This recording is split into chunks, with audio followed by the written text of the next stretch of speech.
রাসূল সাল্লাল্লাহু আলাইহি ওয়াসাল্লাম বলেছেন, যখন ঘুমোতে যাবা এই দোয়াটা পড়বা। দোয়াটা দেখেন কত চমৎকার, কিভাবে নিজেকে আল্লাহর কাছে সমর্পণ করবেন, সঁপে দিবেন। দেখেন রাসূল বলেন, তুমি এটা পড়বা, আল্লাহুম্মা ইন্নী আসলামতু ওয়াজহি ইলাইক। আল্লাহ, আমি আমার সত্তাকে আপনার দিকে সমর্পিত করলাম।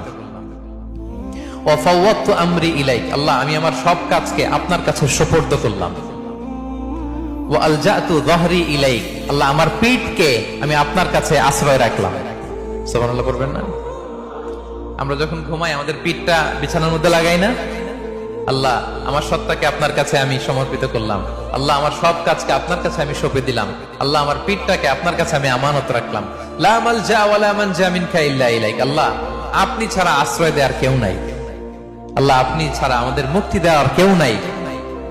আল্লাহ, আপনি যে রাসূল পাঠিয়েছেন সে রাসূলের প্রতি আমি ঈমান আনলাম।